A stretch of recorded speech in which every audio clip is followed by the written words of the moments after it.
you want to make sure that you're digging a little bit deeper and see about what things are important to their culture. What do they value? Is it family? Is it sports? Is it food? And these are just kind of like the very, very upper layers, right? You want to dig deeper down there and really showcase things that matter to the community. Welcome to Spill the Ink, a podcast by Reputation Inc., where we feature experts in growth and brand visibility for law firms and architecture, engineering, and construction firms. Now, let's get started with the show. Hi, everyone. I'm Michelle Calcote King, your host, and I'm also the principal and president of Reputation Inc. We're a public relations and content marketing agency for law firms and other professional services firms. To learn more about us, go to rep-inc, that's inc.com. So we're in now Hispanic Heritage Month, and it's a celebration of the histories, cultures, and achievements of Hispanics and Latinos. And in honor of Hispanic Heritage Month, for this episode, I'm going to talk to an old friend of ours about how law firms can effectively market to their Hispanic population and also how they can get it wrong. So my guest today is Liel Levy. He's the award-winning author of, and this is going to show how bad my Spanish skills are, Beyond Se Habla Español, How Lawyers Can Win the Hispanic Market. And he's also the co-founder of Nanato Media, a marketing agency focused on helping law firms dominate their Hispanic market. So Liel, welcome, and thank you for sitting down to chat today. That actually sounded great. That's really good pronunciation. And yes, thank you so much for having me. It's a real pleasure to be here and to have an opportunity to chat with you again. Yeah, so let's just start with, tell me a little bit about Nanato Media and what you guys do and kind of why you founded the agency. Well, Nanato Media, we're a multicultural marketing agency. We're bilingual, and our goal is to help particularly law firms become the go-to law firms for their local Hispanic market. And how Nanato Media came to exist was basically as a solution to a need that's been there for decades, right? Latinos have been part of U.S. culture and society for, since the beginning of the existence of the nation. Yes. And before lawyers, they used to primarily rely on strategies that we run through lead generation companies. So they would relegate their marketing efforts for the Hispanic community to other parties that did not necessarily market their own brand, the law firm brand. And many times it wasn't really something that they were specialized in. And so obviously this generated frustration, particularly amongst law firms that deeply care about the community and want to have same quality of marketing that they have for their English-speaking market, for their Spanish-speaking market. And so for us, it became very clear that there is a massive gap there. And this is what we've been doing pretty much all of our professional marketing careers. And it was a very natural pivot for us to move from doing the marketing from one of a big lead generation organization that was focused on the Hispanic market to do it for law firms that are interested in building their own brand. And we're talking here about consumer-focused law firms. Right. Yes. Yes. Well, so we know each other because we worked together to help publicize your book. And it was, I know it was, it's not just, translating materials to Spanish, right? So tell me a little bit more about how marketing to, the Hispanic and Latino population is different, and why it goes beyond just translating materials into the Spanish language. Sure. So translation just, as a baseline doesn't work, right? The way that you actually create and compose sentences and paragraphs and you just organize ideas in one language is not the same as in Spanish. Also, for those who are Spanish speakers, they probably already know and notice that in Spanish we speak and we use more words than you use in English. And so what happens when you're using translation as your main method of creating messaging in Spanish is that your message ends up getting lost in translation, literally. And so it's not effective, right? It doesn't fulfill the purpose of actually helping you communicate to your audience exactly what you want them to know. But beyond that, is ineffective because your message that was created thinking of the English speaker in mind is not necessarily one that's going to resonate to your Latino speaker.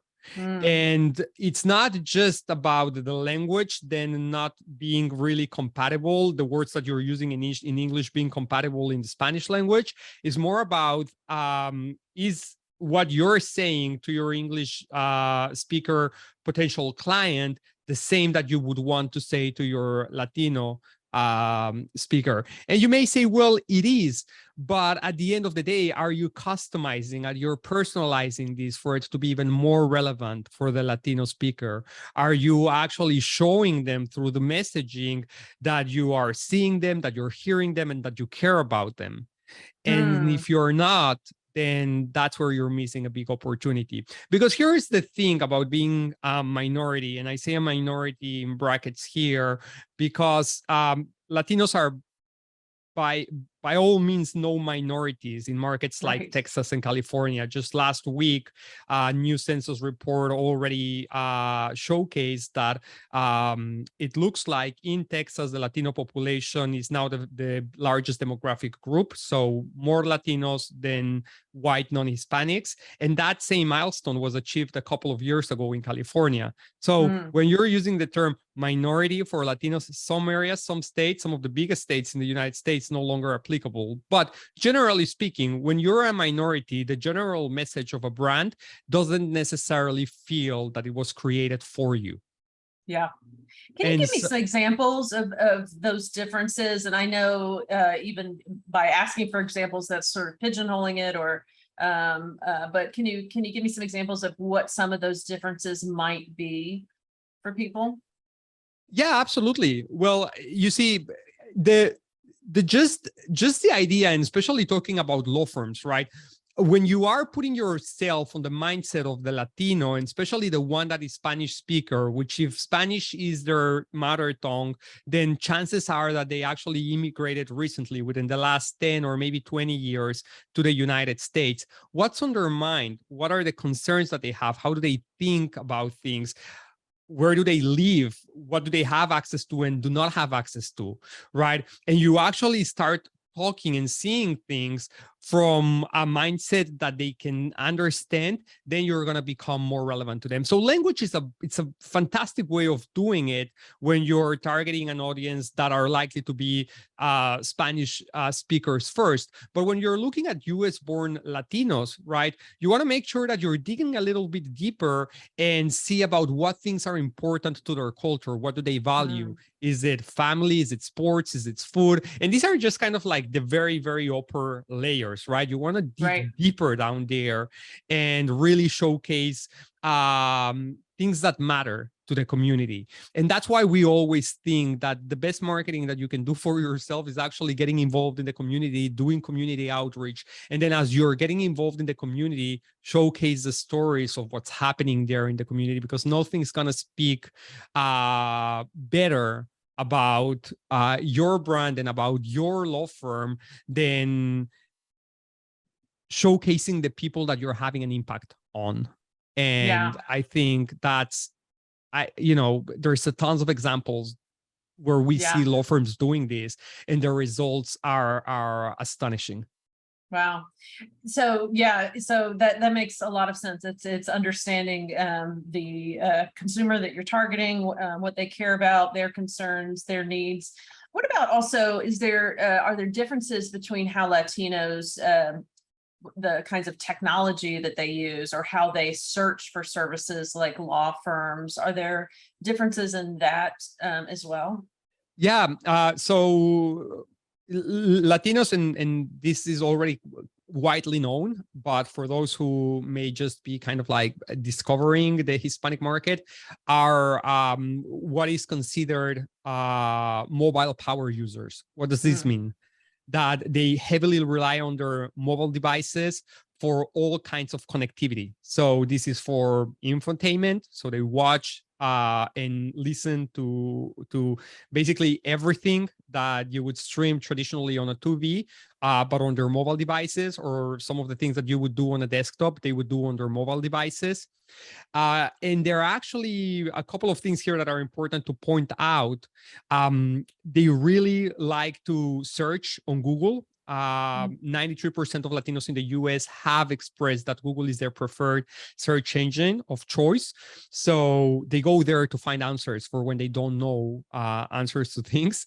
Yeah. And the other thing that is also very interesting about the US Latino consumer is that they're 20% more likely to interact with ads.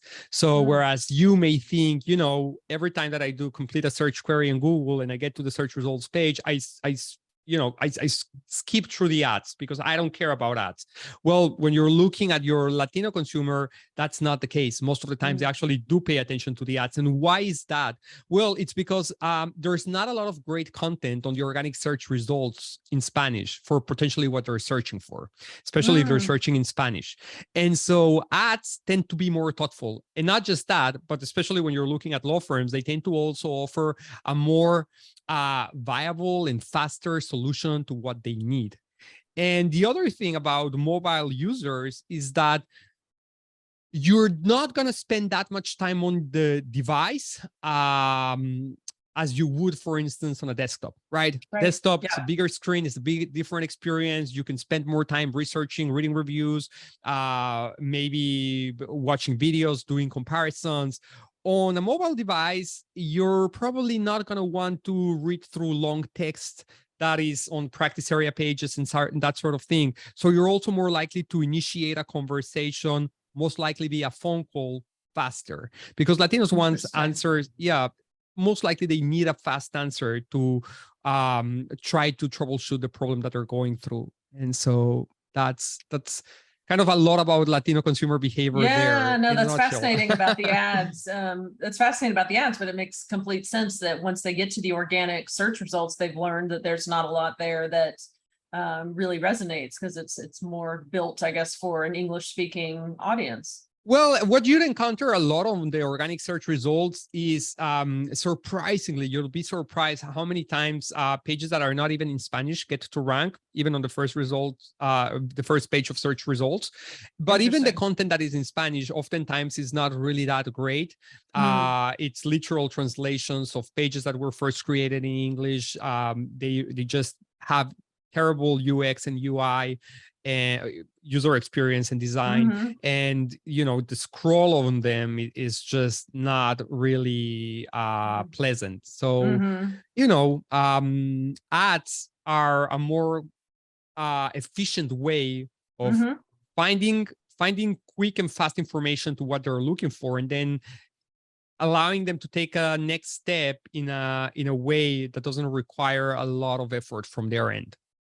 Interesting. And so once you've captured their attention through the ads, is there anything different about that funnel that they're going through that is different than say an English speaking audience? Do they interact with like chat boxes, or is there anything different at that stage of the funnel? Actually, I love that question because yes, it's very different. It really is going to depend a lot in your practice area. We've noticed that, for instance, personal injury phone calls would be very, very popular. However, other types of law, for instance, immigration, is also the users are going to be more open to have conversations via messaging. Now, I will tell you this definitively is that your best option to connecting with the Hispanic market through text is not through live chat, but it's to actually enabling business WhatsApp on your website as a way of being able to start conversations with them via text. And it's just from a user experience standpoint, much better. I mean, the conversations opens up on your WhatsApp app right? And there's two very powerful things that are actually achieved when you do that. Number one, you already become a contact on their WhatsApp app, right? Now you're a lawyer that sits there, and you're gonna be a conversation on their WhatsApp until they consciously decide to remove you from there. And the other thing is that it allows them to get back to you whenever it's convenient to them without necessarily having to go back to the whole journey of searching for you on Google, clicking on your site, and getting to the live chat session. So from a user experience, it's just better, but Latinos just love WhatsApp. They use it a lot. So it seems like most of the world uses WhatsApp except for the US as much. So and it all goes back to the fact that you need to remember that they're on their mobile devices, and WhatsApp is an app that was built for mobile. So it doesn't get much better than that. Got it. So once lawyers in these consumer law firms have Latino clients, do you see any mistakes that these firms are making or challenges that they have in terms of actually working with these clients? Yes. So one of them is investing in marketing and generating, putting efforts in place to generate Latino clients, but then not actually having Latino client experience thought out. And what happens there is that it basically generates frustration from the client standpoint, right? They are calling call centers where there's no Spanish speakers that can actually help them. They are being sent contracts that are not in a language that they can understand. And they all also encounter, okay, well, the intake agent was able to speak Spanish, but then there is no other people inside the law firm when it comes down to communicating with a legal team that actually speaks Spanish.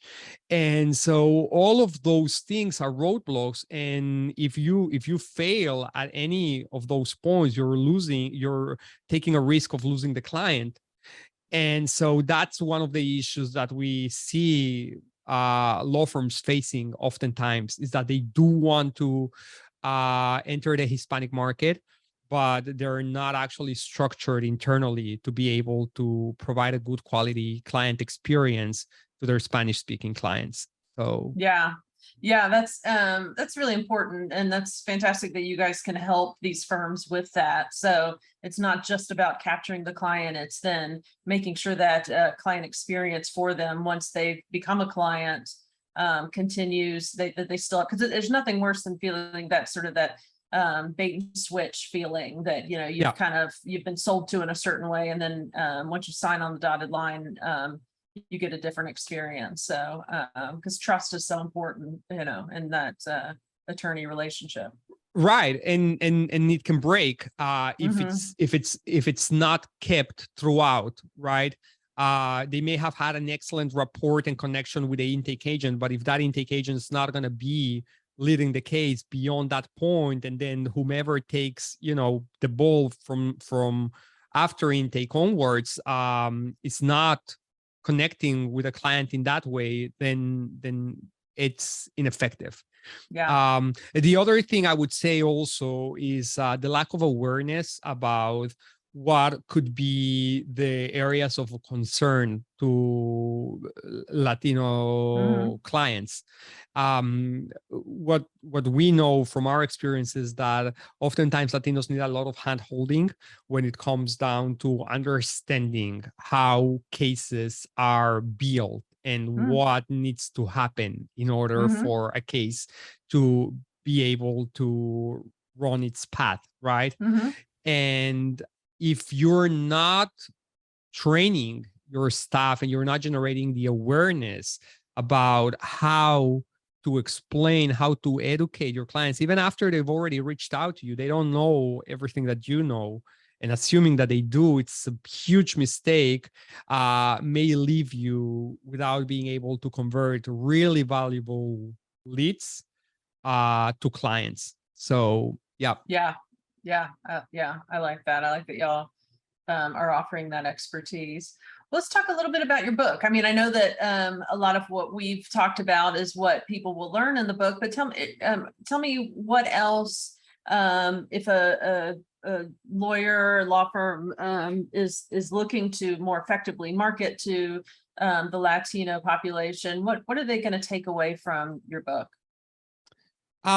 Well, I think the most important thing that anyone picking up the book, especially lawyers, will get out of it is that it's going to demystify a lot of the misconceptions that are around the Latinos, right? Mm-hmm. Most of the times when people think about Latinos, they say, oh, so many nationalities, so much diversity.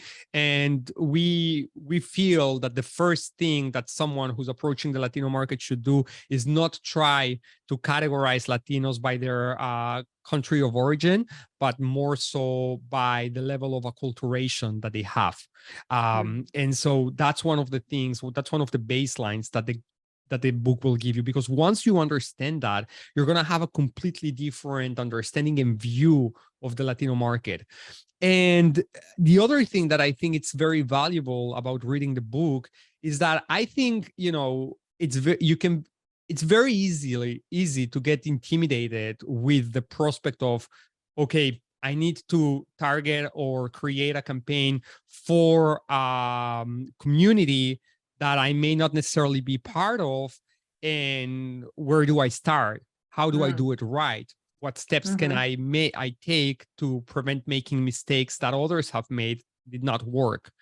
And I think the book will give you that, will give you enough level of awareness and education so that you can at least make good, well thought decisions about how to approach your Hispanic marketing strategy, whether you're going to deploy it on your own with the resources that you have in-house, or whether you're considering bringing a partner to the table to help you out with it.